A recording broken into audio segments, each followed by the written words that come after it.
जय हिंद स्टूडेंट्स। मैं आपका प्रांजल सर आपके लिए लेके आया हूँ पहला लेक्चर सीबीएसई क्लास 10 बायोलॉजी का। पहला ही चैप्टर है ये, लाइफ प्रोसेस एंड न्यूट्रिशन। तो स्टार्ट करते हैं। इसके बारे में बेसिकली हम लोग इस लेक्चर में न्यूट्रिशन के बारे में पढ़ेंगे। न्यूट्रिशन किस टाइप से हमारे बॉडी में यूटिलाइज होता है। स्टार्ट किया जाए, चलिए स्टार्ट करते हैं। What our life processes? The maintenance function of living organism must go on even when they are not doing anything in particular। यानी कि जो भी फंक्शंस हमारे बॉडी में मेंटेनेंस यानी जो भी हमारे मेटाबॉलिक फंक्शंस हैं ऑफ लिविंग ऑर्गेनिजम्स, यानी हम लोग या फिर कोई भी ऑर्गेनिज्म जो लिविंग है, हमेशा चलते रहना चाहिए। क्यों? अगर वो चलेगा नहीं तो हम लोग जीवित नहीं रह पाएंगे। Even when we are just sitting, even if we are asleep, sitting, बैठे हैं, सो रहे हैं, ठीक है, ये सारे प्रोसेसेस हमेशा चलने चाहिए। These process which together perform this maintenance job is called as life process। इसी प्रोसेस को लाइफ प्रोसेस कहते हैं, यानी हमें जिंदा रखने वाले जितने भी प्रोसेसेस हैं उसे लाइफ प्रोसेस बोलते हैं। These processes हो गया।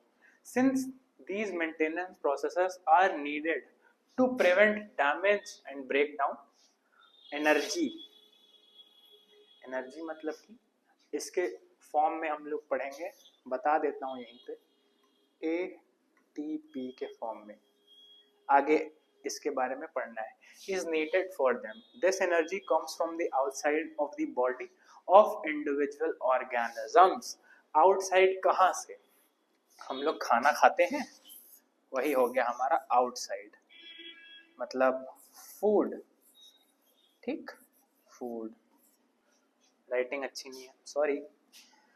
सो there must be a process to transfer a source of energy from outside of the body which we called food. देखिए लिखा है, मैंने पहले ही बता दिया, to the inside, a process we commonly call as nutrition. यानी कि खाना हमारे शरीर में कैसे जा रहा है उसे हमें क्या बोलेंगे? उसे हम न्यूट्रिशन बोलेंगे। ठीक, इसमें रब कर देता हूं।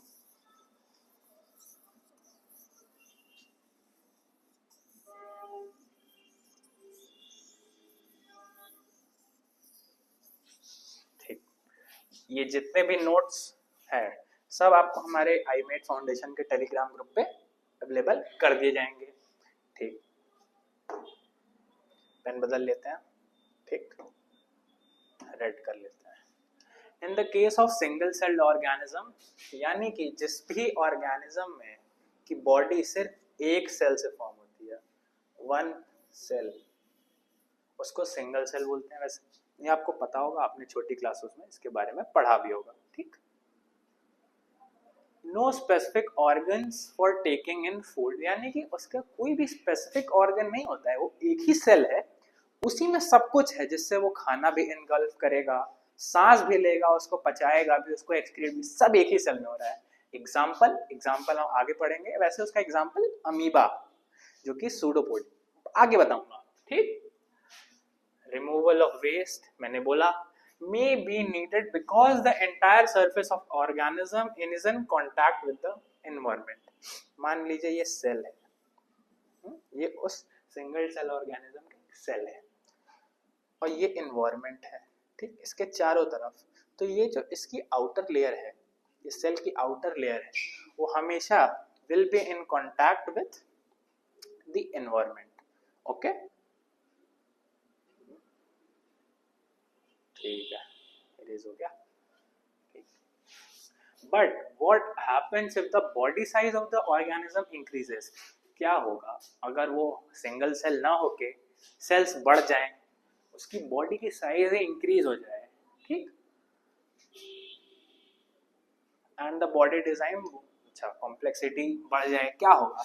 इन multicellular organisms all the cell may not be in direct contact with the surrounding environment, thus simple diffusion will not meet the requirement of all cell।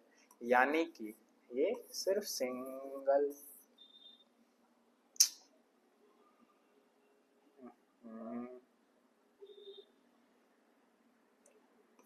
only take place as a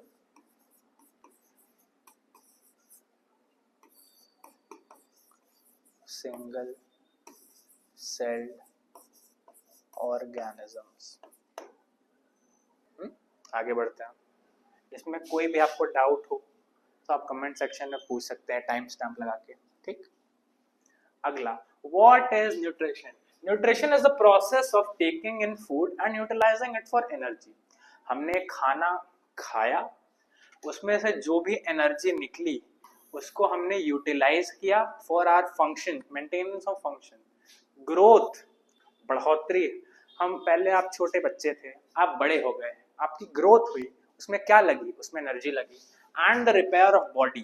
ठीक, this is the definition of nutrition. Nutrition is the process of taking in food, utilising it for energy, growth and repair of body. हमें कोई चोट लग जाती है, उसकी मरम्मत यानी रिपेयर के लिए nutrition is very important. Why is nutrition necessary? अच्छा, ये जो प्रोसेस है क्यों नेसेसरी है? नेसेसरी है, ठीक, provides energy to perform life activities.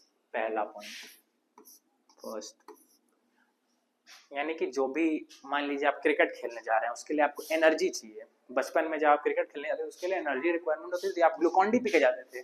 Glucon D में क्या होता था? सिंपल शुगर होता था, आपको एनर्जी प्रोवाइड करता था। मतलब आपने बाहर से उसको पिया, उसने आपको एनर्जी दी और आपने क्रिकेट खेला। ठीक, supplies raw materials from the body, repair and growth. ठीक, रॉ मटेरियल प्रोवाइड करेगा ग्रोथ के लिए। मान लीजिए आपका कोई हाथ है, उसमें कट लग गया, अब उसको तो भरना होगा, उस कट को, ऑब्वियस सी बात है, रिपेयर होगा, उसके लिए रॉ मटेरियल्स प्रोवाइड करेंगे। इस रॉ मटेरियल के बारे में हम आगे पढ़ेंगे। Helps in maintaining metabolic processes. Metabolic processes क्या होते हैं? हमने पीछे पढ़ा था ना। ठीक,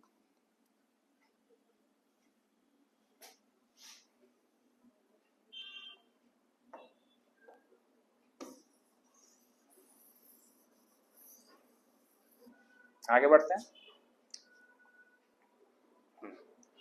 टाइप्स ऑफ न्यूट्रिशन। अच्छा, न्यूट्रिशन भी टू टाइप्स का होता है। ठीक, पहले हम पढ़ेंगे ऑटोट्रॉफिक न्यूट्रिशन के बारे में। What is autotrophic nutrition? मैं आपको पहले बता देता हूँ, जो भी organism is not dependent on other organisms perform autotrophic, उसको यानी कि ऑटोट्रॉफ्स बोलेंगे। Organisms prepare their own food using simple substances from the environment। ठीक, सिंपल सब्सटेंस।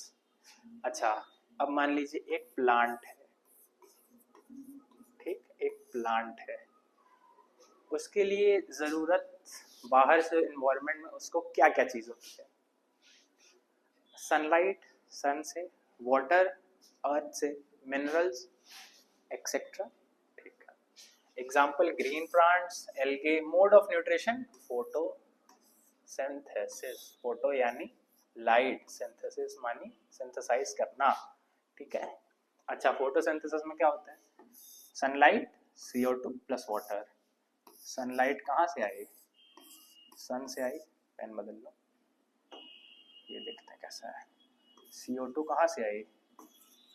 एनवायरमेंट। ये क्या हो गया?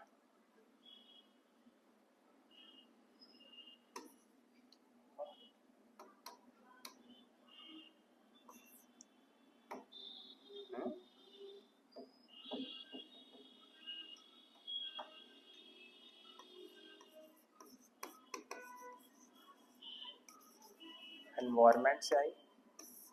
पानी कहाँ से आया? ये भी एनवायरमेंट से आया, यानी कि रूट्स ने अब्जॉर्व किया। ठीक, क्लोरोफिल प्रेजेंट होता है प्लांट में, ऑलरेडी क्लोरोफिल प्रेजेंट होता है, और जब ये प्रोसेस हैपन होगी, एंड प्रोडक्ट क्या है हमारा? Glucose and oxygen.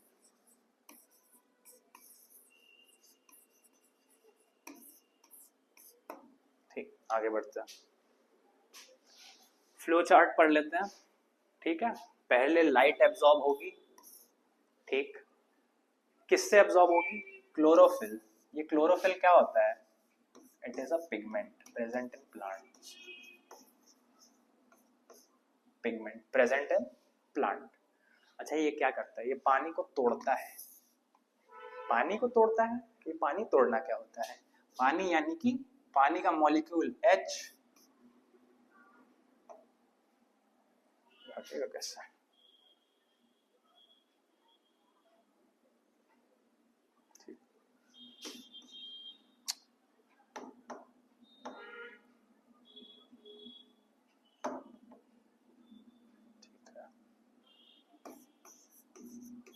H2O को तोड़ता है हाइड्रोजन और ऑक्सीजन में। क्यों? क्योंकि जब तक उसको तोड़ेगा नहीं तब तक वो अपना प्रोसेस कंप्लीट नहीं कर पाएगा, ठीक है। फिर कार्बन डाइऑक्साइड और ये जो हाइड्रोजन यानी कि जो पानी में से टूटा है वो कार्बन डाइऑक्साइड से कंबाइन होकर ग्लूकोज फॉर्म करेगा।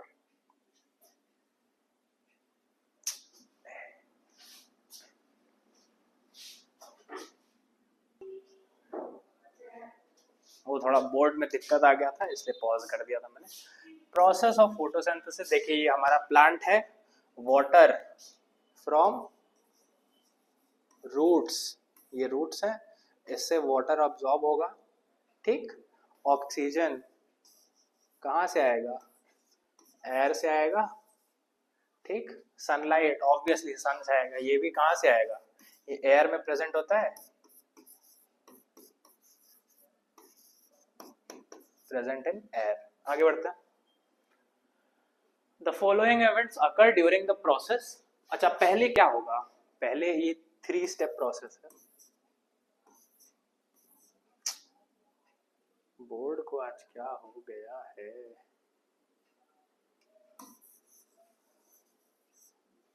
Photosynthesis is a 3 step process, ठीक। पहला प्रोसेस क्या होता है? Absorption of light energy by chlorophyll. Light energy, अच्छा लाइट एनर्जी का मतलब लाइट ही होती है, बट एनर्जी यूनिट, लाइट की एक यूनिट होती है जिसको फोटोन बोलते हैं basically. Photon small packet of energy होता है ये, इसी के नाम से बना हुआ है photosynthesis, as in photons, you know, ठीक। Second process, conversion of light energy into chemical energy and splitting of water molecules. अभी हमने देखा था H2O टूट गया था H एंड ऑक्सीजन यानी हाइड्रोजन और ऑक्सीजन में, ठीक है। ये प्रोसेस होगी यानी कि लाइट एनर्जी से केमिकल एनर्जी में कन्वर्जन होगा इनटू कार्बन डाइऑक्साइड हो गया, and reduction of carbon dioxide into carbohydrate यानी कि CO2। इसका जो पूरा केमिकल इक्वेशन है वो हम लोग आगे देखेंगे, यानी कि ये बन गया कार्बोहाइड्रेट, कार्बोहाइड्रेट पीछे था क्या था? ग्लूकोज, ठीक। ये डायग्राम दिया हुआ आपके बुक में, इसमें हम ध्यान से देख सकते हैं, ये एक पत्ती की जो बीच में होता है उसको मिड रिब बोलते हैं, यहाँ पे मिड रिब लिखा हुआ है। ये जो ब्लेड होता है इसको लैमिना या लीफ ब्लेड बोलते हैं। ये वेन हो गया, लिख देता हूँ, वेन हो गया, ठीक है, ठीक। ये सब बाद में नहीं पढ़ना, ठीक है। यहाँ पे गार्ड सेल बनाया हुआ है, ये आपको दिखेगा नहीं, ठीक है। This is a cross section of leaf, you can cross reference it from your NCERT text books. फिर अच्छा आइए अब आपको हम एक्सपेरिमेंट पढ़ा देते हैं, ठीक। तो क्या लिखा हुआ है इसमें? Take a potted plant with variegated leaves.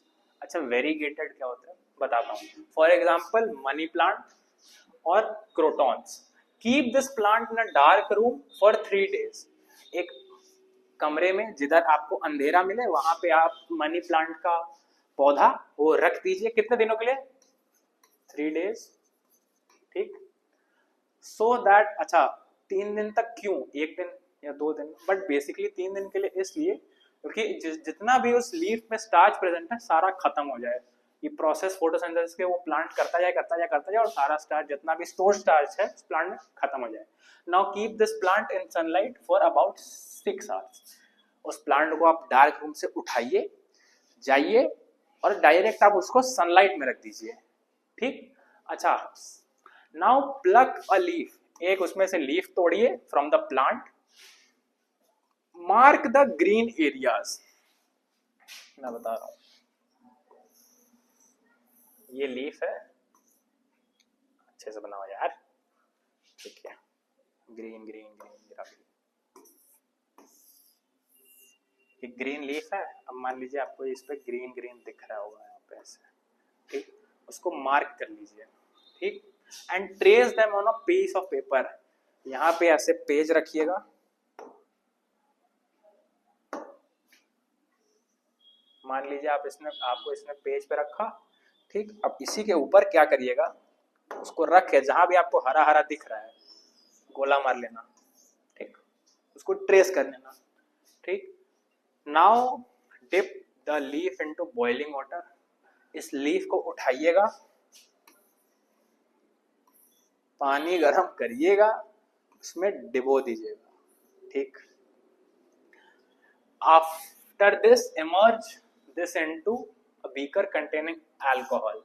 अगर आप ये स्कूल में कर रहे हैं तो आपको स्कूल के लैब वाले आपको अल्कोहल से प्रोवाइड कराएंगे, नहीं तो आप इसकी जगह सैनिटाइजर भी ले सकते हैं, ठीक है। उसमें आपने डिप किया। Now carefully place this beaker in a water bath. Water bath क्या होता है, पानी गरम करेंगे, उसी को वाटर बाथ बोलते हैं। And heat it till the alcohol begins to boil. अब क्या करना है, सारा जितना भी अल्कोहल लीफ पे है उसको हमें हटाना है, ठीक। Now dip the leaf into dilute solution of iodine, ठीक। आयोडीन में आप उसको कुछ मिनट तक ऐसे डाल के छोड़ दीजिए, ठीक। Take out the leaf and rinse off the iodine solution. उसको निकालिए, धो दीजिए, ठीक। Observe the colour of leaf and compare this with the tracing with the leaf done in the beginning. अब क्या करना है, ये देखिए, ये बिफोर की फोटो है और ये आफ्टर, ठीक। आइए इसका रिजल्ट पढ़ें। एक सेकंड, रिजल्ट क्यों नहीं दिया हुआ है, अच्छा वो लिखा नहीं, ठीक। आप क्या नोटिस करेंगे, जो ये पार्ट है आपको ये खाली खाली दिखेगा, ये क्योंकि वहां क्लोरोफिल प्रेजेंट था और सब क्लोरोफिल इस एक्सपेरिमेंट से गायब हो चुका। This shows the presence of chlorophyll in a leaf, ठीक। Okay, this is an open state,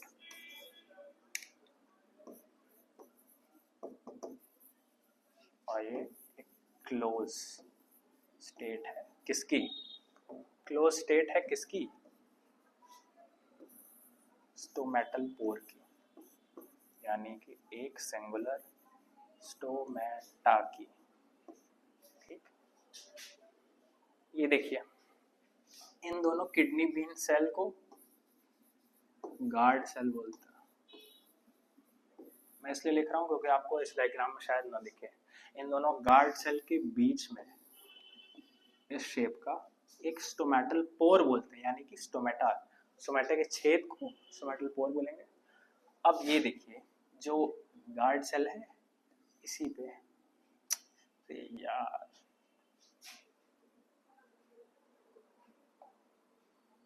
हटना भाई,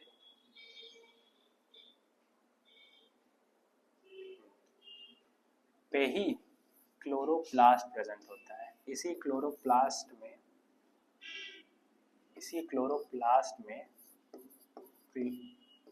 क्लोरोफिल प्रेजेंट होता है, ठीक। ये खुला हुआ है, वो बंद।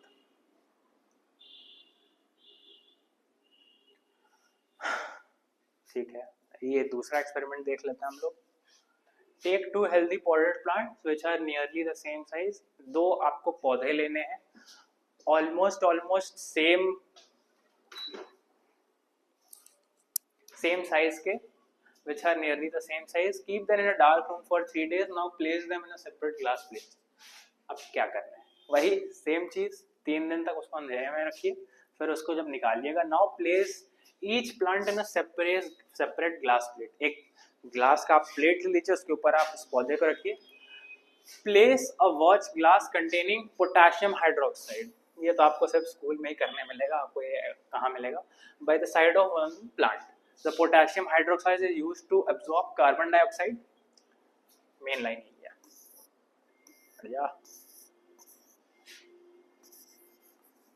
क्वेश्चन आ सकता है, in experiment setup why is potassium hydroxide used? तो आप लिखेंगे to absorb carbon dioxide. Now cover both plants with separate bell jars.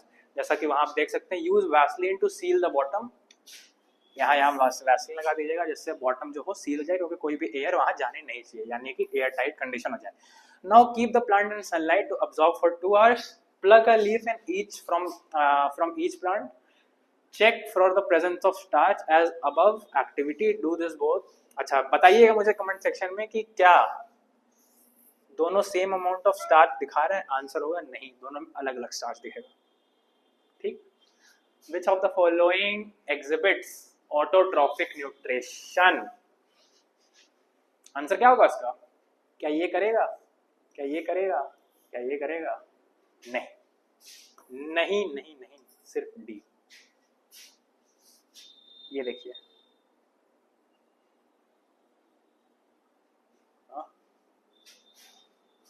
कहाँ गया?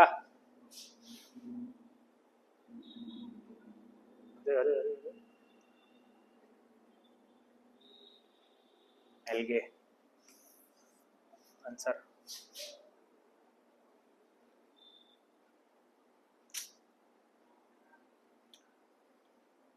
in which the process of photosynthesis occurs in mitochondria?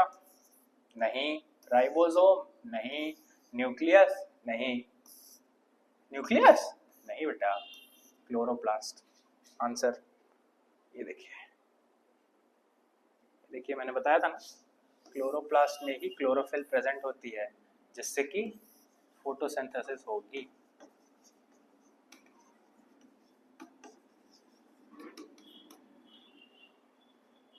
ठीक.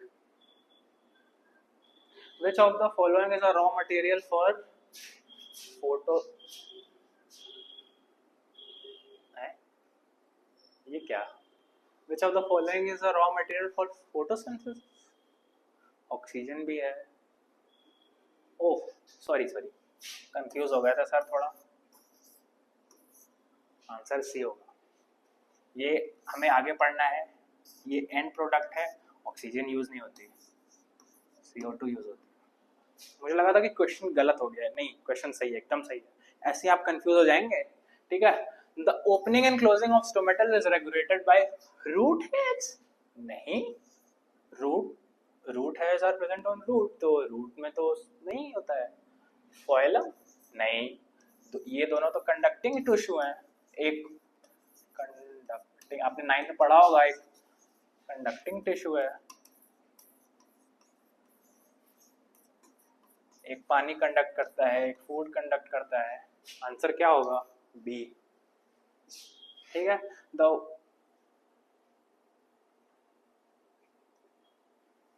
एडिटर ने हमारे क्वेश्चंस रिपीट कर दिए हैं, कोई नहीं. ठीक. इसी के साथ हमारा ये क्लास एंड होता है. आई होप आपको एक क्लास बहुत इजी लगी. वैसे इस क्लास में कुछ ज़्यादा था नहीं. मैं एक बार ज़रा चेक कर लेता हूँ कहीं कुछ छूट तो नहीं गया आपको बताने का. एक्सपेरिमेंट आप एक बार एनसीईआरटीज़ पढ़ेंगे आपको समझ में आ जाएगा. ये जितने भी तीनों प्रोसेसेस है ना, एक और पॉइंट एनसीईआरटी में लिखी है, need not to take place one after another. यानी कि पहले ये भी हो सकता है, पहले ये भी हो सकता है, पहले ये भी, इंटरचेंज हो सकते हैं प्रोसेसेस. ठीक.